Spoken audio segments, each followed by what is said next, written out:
اللہ الرحمن الرحیم۔ معزز سامعین، آج ہمارا ہے وضو کا بیان۔ اس کا باب نمبر 5 ہے اور حدیث نمبر 114۔ یہ اب باب کا مطلب آپ کو پتہ ہے نا، دہرانے کی ضرورت نہیں نا، ابھی تو یاد ہوگا نا۔ باب التراجم جو امام بخاری نے باندھے ہیں، جو لب الباب وہ دے دیتے ہیں شروع میں، تو یہ اس کو باب کہتے ہیں ان کی اصطلاح میں، بخاری شریف کی اصطلاح میں، اور یہ حدیث کا نمبر ہے 114۔ تو یہ باب الوضو جو ہے، دیکھیں یہ میں نے آپ کو اس سے قبل بھی بتا چکی ہوں کہ یہ قرآن اور حدیث دونوں اپنے اپنے لحاظ سے مکمل مجموعی نظام ہے۔ اگر ہم یہ کہیں کہ ہم قرآن کی چند آیات یا چند سپارے پڑھ کر تو ہم قرآن کو مکمل سمجھ لیں گے، یہ بات ناممکن ہے۔ وہ ایک مکمل نظام ہے، جب تک ہم 30 سپارے اس کے نہیں پڑھیں گے اس وقت تک ہم اس کو نظام کو نہیں سمجھ سکتے۔ اسی طرح احادیث جب تک یہ مکمل ہم جتنا انہوں نے امام بخاری رحمۃ اللہ علیہ نے مختصر کی تو ہیں وہ 2 جلدیں ہیں، جو دوسری ہیں مختصر کے علاوہ جن میں تقریر احادیث بھی ہے وہ تو کافی جلدیں ہیں۔ میں نے آپ کے لیے یہ اس لیے کی تھی منتخب کہ مختصر ہے۔ اس میں بھی آپ دیکھ لیں کہ یہ صرف جو ہے نا کتاب الوضو کے جو ابواب ہیں نا، ابواب وہ 59 ہیں، 59 ابواب ہیں اس کے، یعنی یہ جو آپ کی سب ہے مین ہیڈنگس ہیں نا وہ 59 ہیں۔ اس کے بعد پھر یہ احادیث بھی اس کے اندر ہیں، کافی ہیں وہ، یہ ساری ہم پڑھیں گے تو پھر ہی ہم اس کو کچھ سمجھ سکیں گے۔ تو یہ آج کی حدیث جو ہے یہ دیکھیں اس طرح سے ہے۔ حضرت اسامہ بن زید سے روایت ہے، یہ زید بن حارث کے بیٹے تھے نا اسامہ، تو ان سے روایت ہے کہ ایک دفعہ رسول اللہ صلی اللہ علیہ وسلم عرفات سے لوٹے، جب گھاٹی میں پہنچے تو اتر کر پیشاب کیا، پھر وضو فرمایا لیکن وضو پورا نہ کیا۔ وضو کہنا بھائی، وضو نہیں کہنا، وضو پورا نہ کیا۔ میں نے عرض کیا یا رسول اللہ صلی اللہ علیہ وسلم، نماز کا وقت قریب ہے؟ آپ نے فرمایا نماز آگے چل کر پڑھیں گے۔ پھر آپ سوار ہوئے، یعنی کہ نماز کا وقت ابھی قریب نہیں تھا، آپ سوار ہو گئے۔ جب مزدلفہ آیا تو اترے اور پورا وضو کیا۔ یہ ابھی آپ نے دیکھا پیچھے کیا تھا کہ ہلکا وضو، اور یہاں پہ جب نماز کے لیے کھڑے ہونا ہے نا تو پھر پورا وضو کیا۔ ابھی یہ اس طرح ہے ساری، میں آپ کو بتاتی ہوں۔ پھر نماز کی تکبیر کہی گئی اور آپ نے مغرب کی نماز ادا کی۔ اس کے بعد ہر شخص نے اپنا اونٹ اپنے مقام پر بٹھایا۔ پھر عشاء کی تکبیر ہوئی اور آپ نے جب مزدلفہ آیا تو اترے اور پورا وضو کیا۔ پھر نماز کی تکبیر کہی گئی اور آپ نے مغرب کی نماز ادا کی۔ اس کے بعد ہر شخص نے اپنا اونٹ اپنے مقام پر بٹھایا۔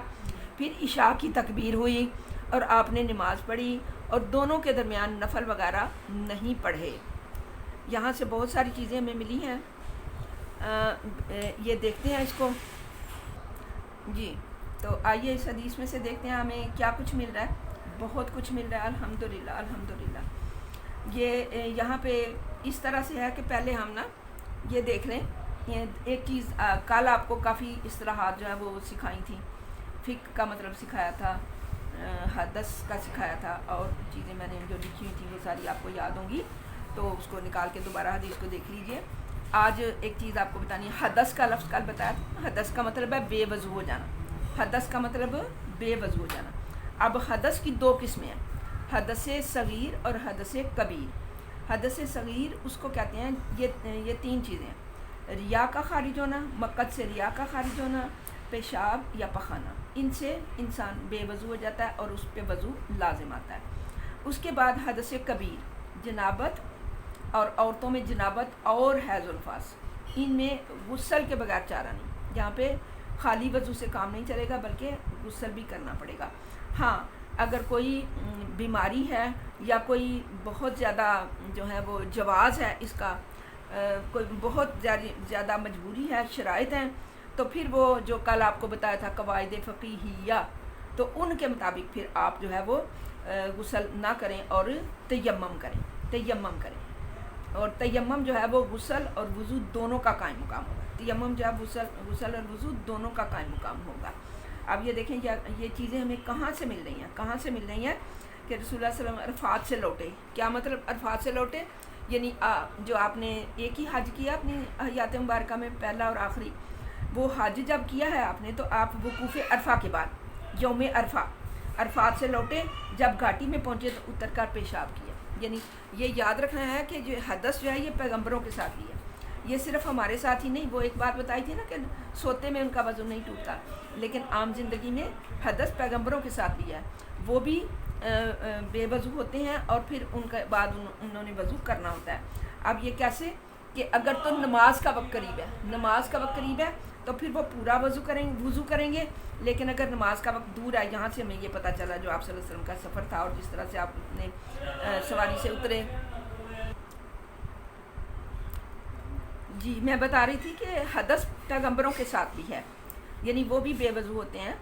تو یہ جو جیسا کہ یہ ہے یہاں پہ حدث صغیر ہوا ہے، یہ ہمیں پتہ چل رہا ہے کہ یہاں پہ کہ آپ صلی اللہ علیہ وسلم سواری سے اترے، پیشاب کیا، پھر وضو فرمایا، لیکن پورا وضو نہیں کیا. کیوں پورا وضو کیوں نہیں کیا؟ نماز کا وقت ابھی دور ہے.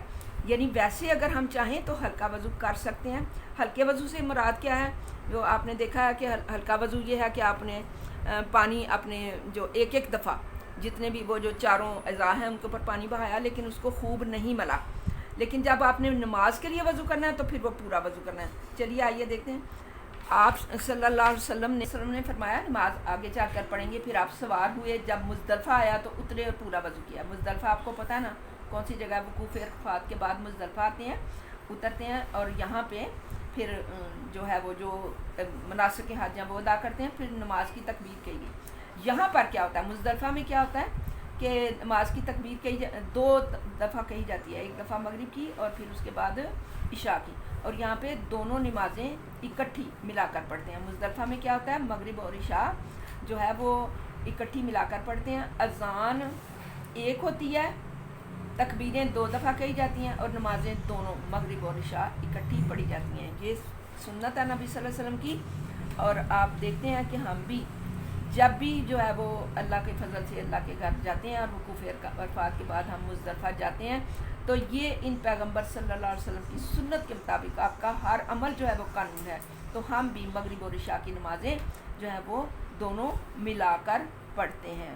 اور جو ہے اس حدیث سے ہمیں وضو کے قواعد ملے اور یہ پتہ چلا کہ نبی صلی اللہ علیہ وسلم کی سنت جو تھی مزدلفہ میں مغرب کے اور عشاء کی نماز ادا کرنے کی، وہ ہم بھی اسی طرح سے ادا کرتے ہیں. اور ایک سنت کو زندہ کرنا 100 شہیدوں کا ثواب ہے. اور اللہ کریم ہمیں جب ہم جاتے ہیں تو یہ سارا کچھ ہم کرتے ہیں تو ایک سنت پر ہمیں 100 بدری شہیدوں کا، سبحان اللہ، ایک شہید نہیں، عام شہید نہیں، بدری شہید، 100 بدری شہیدوں کا ثواب ہے.